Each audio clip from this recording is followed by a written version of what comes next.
అయోధ్యలో ఒక అతను ఉండేవాడు. సో తను చాలా బద్ధకంగా ఉన్నాడనమాట, చాలా లేజీ. సో ఎల్లప్పుడు తను భోజనం తినుకోవాలి, భోజనం తినాలి, పడుకోవాలి, పని ఏం చేసేవాడు కాదు. సో మొత్తం మీద ఆ ఇంట్లో ఉన్న వాళ్ళందరికీ విసుకొచ్చేసి, బాబు నువ్వు ఏదైనా ఆశ్రమం జాయిన్ అయిపో, ఎలాగో ఇంట్లో ఏం పని చేయట్లేదు, మాకు నీతో బెజార్ వచ్చేసింది. సో మొత్తం మీద తను అనుకున్నాడు, సరే అయితే నేను ఏదో ఒక ఆశ్రమం జాయిన్ అయిపోతాను ఎందుకు అని. తను వెతుకుంటున్నాడు అయోధ్యలో ఏ ఆశ్రమం జాయిన్ అవ్వాలి ఎక్కడికైనా. మొత్తం మీద ఒక ఆశ్రమంలో తను ఏం గమనించాడంటే, ఓ గురుగారు ఉన్నారు. ఆ గురుగారు చాలా లావుగా ఉన్నారనమాట. తను అనుకున్నాడు, ఈ గురుగారు బాగున్నారు, లావుగా ఉన్నారు, బహుశా ఈ ఆశ్రమంలో మంచి భోజనం పెడుతున్నారు, ఇక్కడ జాయిన్ అయిపోతే బాగుంది. కొంతసేపు తర్వాత గురుగారు శిష్యులు వచ్చారు, వాళ్ళు కూడా లావుగా ఉన్నారు. తనకి కన్ఫర్మ్ అయిపోయింది, ఇది బాగుందండి, ఇక్కడ నేను జాయిన్ అవుతాను, భోజనం బాగా పెడతారని. వెళ్ళాడు గురుగారి దగ్గర, నేను మీ ఆశ్రమం జాయిన్ అవుతాను, కానీ నాకు ఒకటే, భోజనం ఎన్నిసారి పెడతారు? సో గురుగారు అన్నారు 2 times.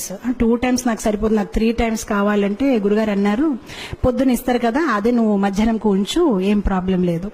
తనకి చాలా హ్యాపీ అనిపించింది, చాలా బాగుంది ఈ ఆశ్రమం, అసలు పొద్దున మధ్యాహ్నం సాయంత్రం తినాలి, భజన చేయాలి, గురుగారు ఏదో వాహిస్తూ ఉంటారు, అది వినాలి, ఆయన హ్యాపీ అయిపోతారు. 15 రోజులు గడిచిపోయింది, చాలా ఆనందంగా ఉంటున్నాడు.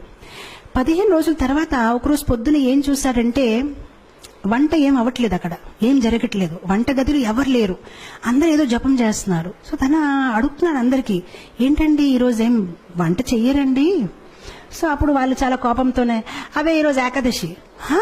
ఏకాదశియా అంటే నాకెవరు చెప్పలేదండి, ఏకాదశి అంటే ఏంటి తెలియదా, ఏకాదశి అంటే ఈరోజు భోజనం ఉండదు అని. అప్పుడు తను చాలా కోపం అయిపోయాయి, ముందు చెప్పవలసింది, అలాంటప్పుడు భోజనం నేను ఇంకేదో ఆశ్రమం చూసుకుంటా. బాబు నువ్వు ఏ ఆశ్రమం వెళ్ళినా ఏకాదశి రోజు తినకూడదు. అప్పుడు తిన్నంగా ఆయన గురుగారి దగ్గరికి వెళ్ళిపోయారు, గురుగారు నన్ను కాపాడండి, నేను ఏకాదశి అయితే చేయలేను, ఒకవేళ నా చేత ఏకాదశి చేయించారనుకోండి, నేను ద్వాదశి చూడలేను, నేను పోతాను, నాకు ప్రసాదం అయితే కావాలి, ఇంకే పని చేయమంటే చేస్తాను, కానీ భోజనం లేకుంటే నేను ఉండలేనని. సో గురుగారు అన్నారు, బాబు నీ గురించి అయితే ప్రత్యేకంగా వంట చేయడం అవ్వదు, అయితే ఒక పని చేసుకో, అటు చూడ కొండ ఉంది కదా, కొండ పక్కన చెరువు ఉంది కదా, అక్కడికి వెళ్ళి నువ్వు వంట చేసుకొని నువ్వు తిను, కావాలంటే మేము సౌకర్యాలు ఇస్తాము. సో గురుగారు స్టోర్ మేనేజర్ చెప్పారు, తనకు 1 kg ఆట, 1 kg రైస్, 1 kg దాలు అన్ని ఇచ్చేయని. తను అన్ని తీసుకుని వెళ్తున్నారు. గురుగారు అన్నారు, ఒకటి మాత్రం జాగ్రత్త, నువ్వు ఏది వంట చేసినా భగవంతుడికి నైవేద్యం పెట్టాలి. సరే అంటాడు, వెళ్తాడు, కష్టపడతాడు. తనకి బద్ధకం ఎక్కువ కదా, ఎప్పుడు వంట చేయలేదు, చాలా కష్టపడి వంట తయారు చేస్తాడు, కానీ అంత టేస్ట్గా లేదు, ఏ చపాతీలు కాలిపోయాయి, ఏదోటి అవుతుందనమాట. మొత్తం మీద వంట తయారైపోయింది. సో వంట తయారైనప్పటికీ తులసి ఆకలి వెతుకున్నాడు, తులసి ఆకు పెట్టాడు, భగవంతుడికి పిలుస్తున్నాడు, కానీ భగవంతుడు రావట్లేదు. సో అప్పుడు తను చక్కగా ఒక పాట పాడతారనమాట. సో చెప్తాడు, प्रभु राम आइए, राजा राम आइए, मेरे भोजन को भोग लगाइए, प्रभु राम आइए, राजा राम आइए, मेरे भोजन को भोग लगाइए. చాలా ప్రేమతో పాడుతున్నా, రాజారాం ప్రభురాం రండి, నేను భోజనం తయారు చేశాను, మీరు వచ్చి స్వీకరించండి. భగవంతుడు రావట్లేదు. తను ఆలోచించాడు, ఎందుకు రావట్లేదు అంటే, తనకేమనిపిస్తుందంటే భగవంతుడు స్వయంగా వస్తాడు. ఇప్పుడు మనకైతే అర్థమైపోయింది, మనం ఏదో యాంత్రికంగా పెడతాము, కానీ భగవంతుడు స్వయంగా వచ్చి తీసుకోవడం అనేది లేదు. కానీ తను చాలా అమాయకుడు, తను అనుకుంటాడు నిజంగా స్వామి వస్తారేమో, స్వీకరిస్తారేమో అని తను వెయిట్ చేస్తున్నారు, కానీ భగవంతుడు రావట్లేదు. అప్పుడు తను ఆలోచిస్తానమాట, తనకు ఒక ఐడియా వస్తుంది, ఓహో ఎందుకు భగవంతుడు రావట్లేదంటే, గుడిలో అయితే రాజభోగం, పకోడీలు, పూరీలు, పాయసము అన్ని తయారు చేస్తారు, నేనేదో సింపుల్ గా రైస్ దాల్ తయారు చేస్తాను, అందుకోసం రావట్లేదేమో అని.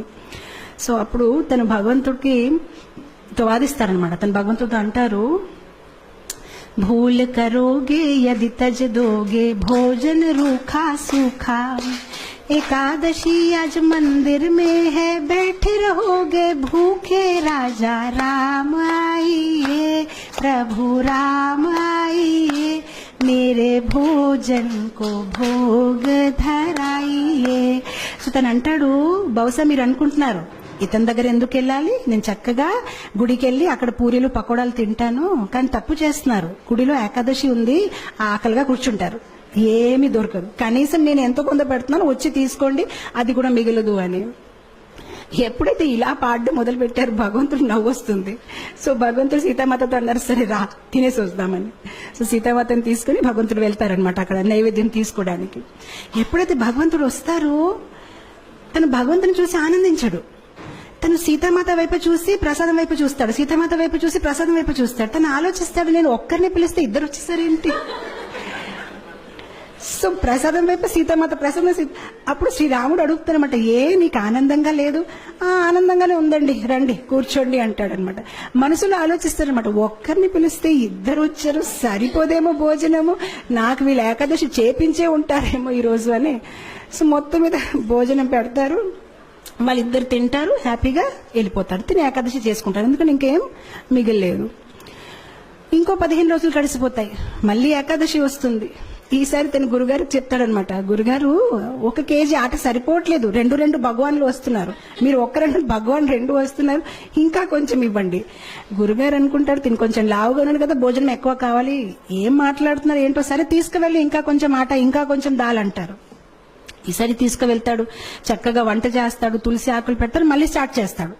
ఈసారి భజన్ మార్చేస్తాడు, రాజా రామాయియే సీతా రామాయియే మేరే భోజన్ కో భోగ ధరాయియే. ఈసారి ఇద్దరిని పిలిచాడు, రాజారామ రండి, సీతారామ రండి. భగవంతుడు ప్రత్యక్షం అయిపోతారు. కానీ ఈసారి లక్ష్మణ్ని తీసుకొస్తారు. సో భగవంతుడు అంటారు, నీకు ఆనందంగా లేదా? మేము వచ్చేసామంటే ఆనందంగానే ఉందండి, కానీ లక్ష్మణ్ వైపు చూస్తారు, ప్రసాదం వైపు చూస్తారు, లక్ష్మణ్ వైపు చూస్తారు. ఇద్దరిని పిలిస్తే 3 వచ్చారు.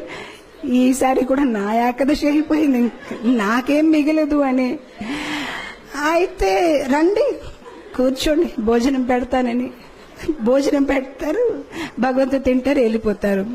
తను అనుకుంటారు, సరే అయితే నెక్స్ట్ టైం నుంచి 3 పీపుల్. మళ్ళీ వెళ్తారు గురుగారి దగ్గర, గురుగారు కొంచెం ఇది సరిపోవట్లేదు. సరే గురుగారు ఒప్పుకుంటారు, సరే ఇవ్వండి, మేబీ సాయంత్రం పూట మళ్ళీ తింటాడేమో అని. ఈసారి మళ్ళీ పాటలు పాడడం, ఏకాదశి రోజు వెళ్ళాడు, వంట చేశాడు, తులసి పెట్టాడు. రాజా రామాయియే సీతారామాయియే లక్ష్మణ్ సాథ్ లాయియే మేరే భోజన్ కో భోగ్ ధరాయియే. వచ్చేస్తారు సీతారాం, లక్ష్మణ్ అండ్ హనుమాన్. ఇతను మళ్ళీ భోజనం వైపు చూస్తారు, హనుమాన్ వైపు చూస్తారు, భోజనం వైపు చూస్తారు, హనుమాన్ వైపు చూస్తారు. ఇదేం పద్ధతి కాదు, ఒక్కరు పిలిస్తే ఇద్దరు, ఇద్దరు పిలిస్తే ముగ్గురు, ముగ్గురు పిలిస్తే 4. శ్రీరాముడు మళ్ళీ అడుగుతారు, నీకు సంతోషంగా లేదు? చాలా సంతోషంగా ఉంది, రండి కూర్చోండి అంటాడు, భోజనం పెడతారు. ఈసారి ఎప్పుడైతే సీతారాం ప్రసాదం అన్ని తినేసి వెళ్ళిపోతున్నారు, అప్పుడు తను అడుగుతాడు, ఏమంటే ఏం అనుకోకపోతే నెక్స్ట్ టైం ఎంతమంది వస్తారండి? మీరు ముందు నుంచి చెప్తే నేను కొంచెం, అంటే నాకు 4 ఏకాదశులు అయిపోయాయి, కనీసం నేను కొంచెం ఎక్కువ తెచ్చేస్తానంటే శ్రీరాముడు ఏం చెప్పరు, నవ్వుతూ వెళ్ళిపోతారనమాట. తను ఆలోచిస్తారు, సరే నేను ఏదో ఒకటి చెయ్యాలి, ఎందుకంటే కుటుంబ సహిత వచ్చేస్తున్నారని. మనం మ్యారేజ్ కార్డులో కూడా 1 పెడితే 1 వస్తారు, కానీ 2 ఇదేంటి ఇలా ఉందని. తర్వాత ఏకాదశి రోజు మళ్ళీ గురుగారు చెప్తారు, నాకు 10 కేజీ ఆటలు కావాలి, 10 కేజీ రైస్ కావాలి. గురుగారు అనుకుంటారు, ఇదేదో ప్రాబ్లం ఉంది, బహుశా తను అమ్మేస్తున్నాడేమో, ఎంత ఎవరు తినలేరు, తప్పకుండా అమ్మేస్తున్నాడు. సో గురుగారు అంటారు శిష్యులతోనే, పర్వాలేదు తను అడిగింది ఇచ్చేయండి, తర్వాత మన పని చూద్దామని ఇచ్చేస్తారు. ఇప్పుడు గురుగారు అంటారు శిష్యులతోనే, మనం ఏం చేద్దామంటే కొంతసేపు తర్వాత వెనక వెళ్ళి చూద్దాం, ఎక్కడ అమ్ముతున్నారు, ఏ షాప్ లో వెళ్ళి అమ్ముతున్నాడు. ఈసారి వెళ్ళాడు, తను సామాన్లన్నీ దింపాడు, కానీ వంట చేయలేదు. వంట చేయకుండా పాటలు పాడడం మొదలు పెట్టారు. సీతారామాయియే రాజా రామాయియే లక్ష్మణ సాథ్ లాయియే హనుమాన్ లాయి మేరే భోజన్ కో భోగ ధరాయియే. వచ్చారు సీతారామ లక్ష్మణ్ హనుమాన్ భరత్ శత్రుఘ్న కౌశల్య సుమిత్ర కై మొత్తం పరివార కుటుంబం అందరూ వచ్చేసారనమాట. సో అప్పుడు వచ్చేసి, బాబు మేము వచ్చేసామని. సో అతను అందరు లెక్క పెట్టుకుంటున్నారు, వచ్చారు, చాలా మంది వచ్చారు. సో అప్పుడు భగవంతుడు అన్నారు, ప్రసాదం ఎక్కడుంది? సో అప్పుడు తిని అన్నాడు, నేనెందుకు వంట చేయాలి, నేను చేస్తాను, మీరు తినేసి వెళ్ళిపోతాను, నాకేది మిగలదు, అదిగో అక్కడ ఉంది, మీరు వంట చేయండి, తినేసి వెళ్ళిపోండి, ఎలాగో నాకేమీ దొరకదు, గత కొన్ని ఏకాదశి నుంచి నేను ఏకాదశి చేస్తున్నాను, అక్కడ ఉండి వంట చేసి తినేసి వెళ్ళిపోండి. ఇంకా తనకి కోపం వచ్చేసి చెట్టు కింద పడుకుంటాడు, ఇంకా లాభం లేదు, వీళ్ళు ఎప్పుడు చెప్పినా మొత్తం కుటుంబం తీసుకు వచ్చేస్తారు. సో శ్రీరాముడు అంటారు సరే అయితే. సో శ్రీరాముడు కూరగాయలకు వస్తున్నారు, సీతామాత వంట మొదలు పెట్టారు, లక్ష్మణ్ కర్రలు తీసుకొచ్చారు, హనుమాన్ పండు తీసుకుని వస్తున్నారు, అందరు బిజీ అయిపోయారు. ఆయన ఎప్పుడైతే సీతామాత ఇలా వంట చేస్తున్నారు, దేవతలందరూ కూడా కింద దిగిపోయారు, ఆ ఋషులు మునీలు అందరూ చాలా హడావడిగా అయిపోయింది. అక్కడ వంటలు అవుతున్నాయి అనమాట, ఎంతో మందికి వాళ్ళు కుకింగ్ చేస్తున్నారనమాట. అండ్ అదే సమయంలో అక్కడ గురుగారు వచ్చారు శిష్యులతోని, అంటే చూద్దాం ఇతను ఏం చేస్తారని. కానీ గురుగారికి ఏమీ కనిపించట్లేదు. ఆయనకి ఎలా కనిపించిందంటే చెట్టు కింద ఇతను పడుకొని ఉన్నాడు, ఆ సామాన్లు అక్కడ పడేస్తున్నాయి. సో అప్పుడు గురుగారు తను లేపి చెప్తున్నారు, నువ్వు చెయ్యవా వంట, ఏం చేస్తున్నావని. సో అప్పుడు శిష్యుడు చెప్తారు, మీకు కనిపించట్లేదా, ఇంతమంది వంట చేస్తున్నారు, ఇగో చూడండి సీతామాత ఏం ఇగో చూడండి ఇదేమవుతుందని. అప్పుడు గురుగారు అంటే నాకేమీ కనిపించట్లేదు. సో అప్పుడు తను కోపంతో శ్రీరాముడు చెప్తారు, మీరు కనిపిస్తారా లేదా, లేదంటే నా మీద ఆయనకి సందేహం ఉంటుంది, కనిపించండి అని చెప్తారు. సరే కనిపిస్తామంటే అందరు కనిపిస్తారనమాట.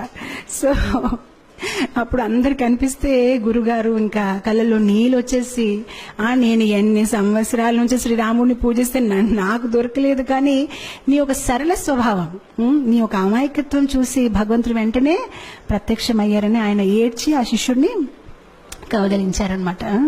సో ఇక్కడ భగవంతుడు మన ఒక సరళ స్వభావం, మనలో వినయం ఎంత ఉంది, మనలో అమాయకత్వం ఎంత ఉంది. భగవంతుడికి కాంప్లికేటెడ్ పీపుల్ ఇష్టం లేదు. మనలో జ్ఞానం ఎక్కువ ఉంటే బహుశా భగవంతుడు నన్ను ఇష్టపడతారు అనేది కాదు, మనలో ప్రేమ ఎక్కువ ఉంటే భగవంతుడు మనని ఇష్టపడతారు. సరళంగా ఉండాలి. చెప్పాలంటే భగవంతుడికి ఎలాంటి పీపుల్ ఇష్టం, చైల్డ్ లైక్ ఇన్నోసెన్స్. ఎవరిలో అయితే ఎక్కువ హిపోక్రసీ, ఎక్కువ ఆలోచనలు లేదు, చాలా సింపుల్ హార్టెడ్ ఉంటారు, అలాంటి వాళ్ళని భగవంతుడు ఇష్టపడతారు.